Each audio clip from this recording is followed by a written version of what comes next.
Cognitive Thinking. Saya tuh mau bahas tentang Israel atau bagaimana kita bisa mendorong Palestina dengan ide saya untuk kita membuka hubungan diplomatik dengan Israel.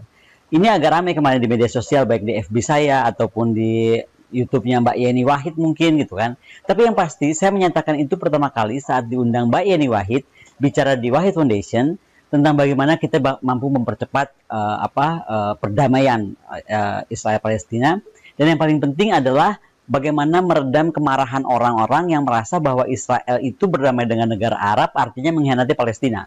Ini yang mesti saya luruskan gitu loh.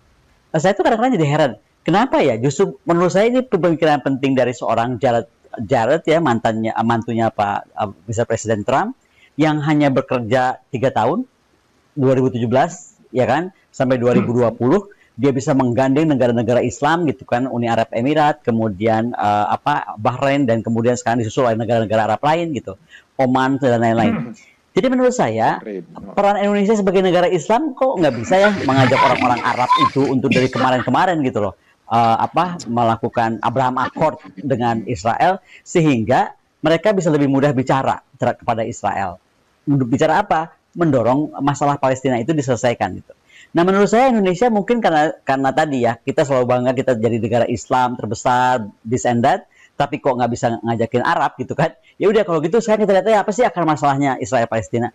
Saya mesti ngomong beribu kali bahwa ini bukan masalah agama. Please deh gitu. Sebelum marah tuh denger dulu ya, ini bukan masalah agama, ada sejarahnya gitu loh. Kalau mau tahu sejarahnya gitu kan, gini, kita nggak usah jauh-jauh lah. Kita lihat aja Ottoman Empire lah.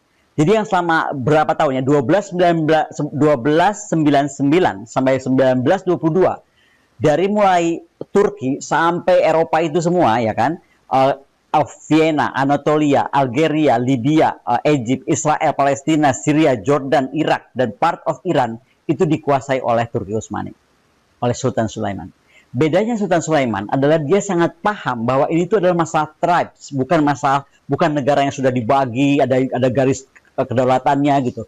Tidak, itu adalah banyak tribes yang hidup di sana. Tribes yang terbelah antara Islam Syiah, Islam Sunni, kemudian tribes yang dari Syiah dan Sunninya juga ada clash lagi. Clashnya oleh siapa? Oleh Prancis dan Inggris. Jadi kalau lihat masalah itu, kita mesti ingat apa yang namanya Sykes and Picot. Kalau di literatur barat tuh Sykes and Picot, bicara Israel dan Palestina pasti ngambil tentang Sykes and Picot. Apa sih Sykes and Picot ini siapa gitu? Sykes ini adalah seorang kolonel dari Inggris, namanya Sir Michael Sykes. Dia itu seorang kolonel di tahun 1916. Dia itu diberitahu pemerintah Inggris untuk udah deh beresin deh masalah di sana, kok ribet banget, kira-kira demikian lah ya. Lalu dia bagi dua, dia ngobrol aja sama Prancis temennya. Prancis ini deh, kita bagi dua ya. Kita bagi dua bahwa yang North atau utara itu bagiannya Prancis, yang South itu bagiannya Inggris. Itulah sebenarnya cikal bakal mereka rame. Jadi sebenarnya kemudian ada divisi-divisi yang terdistorsi. Kemudian bagaimana Sykes dan Picot ini kemudian menunjuk misalnya kepala tribe satu dan tribes lain tuh berdasarkan likes and dislike. Yang paling parah misalnya dia bisa naruh pemimpin yang bertentangan, misalnya di daerah Syiah dia taruh Sunni gitu kan, atau di tempat Sunni dia taruh Syiah gitu. Ini adalah masalah yang sangat kompleks gitu kan, yang sangat jadi penyelesaiannya mesti cepat dan mesti pintar.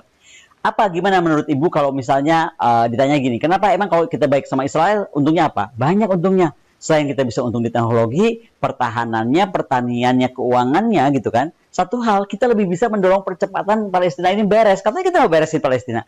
Tapi jadi jangan sampai kita menggunakan masih visi-visi 1962, jangan Bung Karno marah, kemudian Israel dan Taiwan tuh di-ban. Sekarang Taiwan aja udah bisa buka kantor dagang kok, yang udah mirip-mirip ke dubes. Kenapa Israel nggak bisa? Jadi sekali lagi, sebelum kita tuh menjudge dan marah, coba pelajari sejarah. Kadang-kadang sejarah itu merefleksikan banyak hal dan kita mesti belajar darinya. Bye.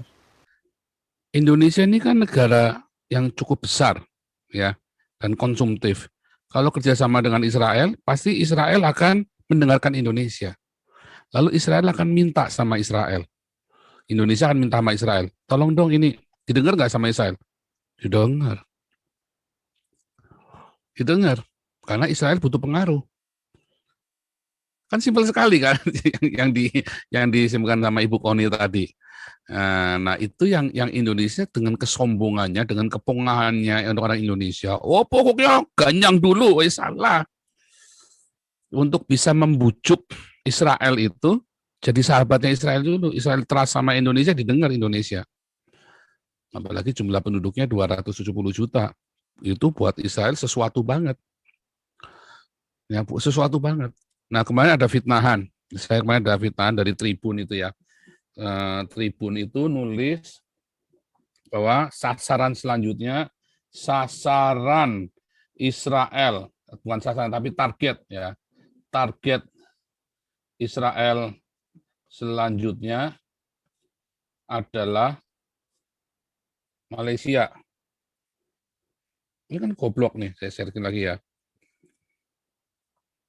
Ini adalah hal-hal yang bodoh. Cara berpikir ya, cara berpikir yang bodoh dari orang-orang sengaja nih dia ditulis ya. Malaysia target Israel, Israel siapkan serangan balik atas tindakan Malaysia. Bodoh banget. Ya. Mana nih? Tribun, gejolak konflik Israel terus memanas di jalur Gaza, korban jiwa berjatuhan dan ribuan orang terluka. Hingga hari ini belum ada tanda-tanda pihak Israel akan menghentikan gemburannya ke wilayah Palestina. Meskipun sejumlah negara menentang tindakan Israel tersebut, termasuk diantaranya Turki, Iran, hingga negeri jiran masih negeri-negeri kere semua ini. Ya kan? Bahkan Malaysia berhasil meretas lebih dari 120 situs Israel yang melibatkan database negara sehingga secara tidak langsung memengaruhi sistem keamanan cyber Israel. Peretasan dilakukan sebagai tindakan menentang atas tindakan Israel terhadap Palestina. Imbasnya Malaysia menjadi sasaran atau target pasukan pertahanan Israel sebagaimana oleh Jonathan Skanser, orang yang berpengaruh dan juga pejabat di Amerika Serikat pada Sabtu 15 Mei. Ya.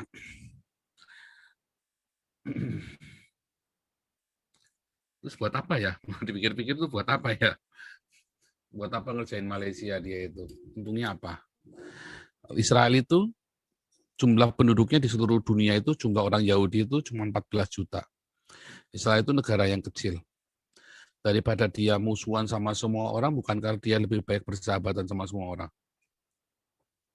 Dengan kekuatannya, dengan uangnya.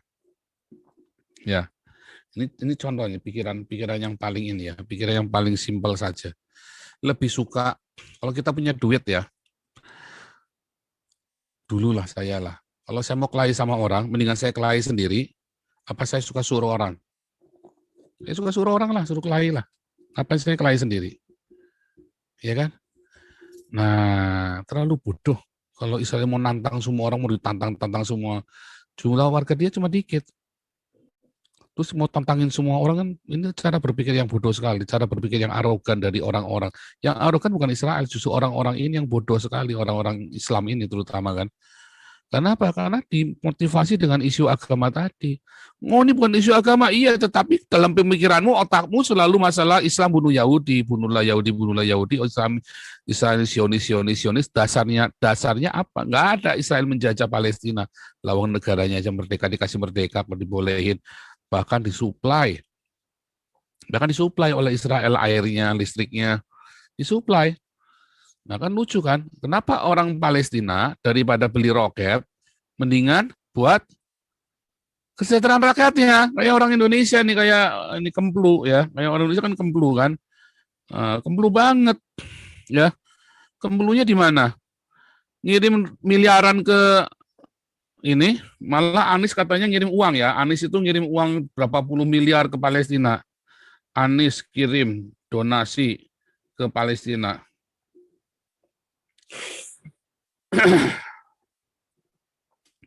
Ribut soal donasi Palestina mana nih? Tanya nah ini dah banyak ya. Bahasa saya sekali lagi ya. Konyol banget.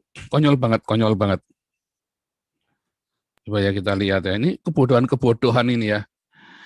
Anies pasang lampu bernuansa bendera Palestina. Ribut soal donasi ke Palestina. Ya. Terus cek fakta Anies Baswedan siap pimpin pasukan ke Palestina. Saya dukung Anies berangkat ke Palestina. Siapa di sini dukung? Katakan amin. Sama-sama. Itu tadi saya mute semua soalnya ini ya, tadi ada berisik-berisik Nah, kalau lagi ini, oke, saya dukung ya. Saya kira semua yang di SOM ini mendukung Anies pergi ke Palestina, jangan pulang.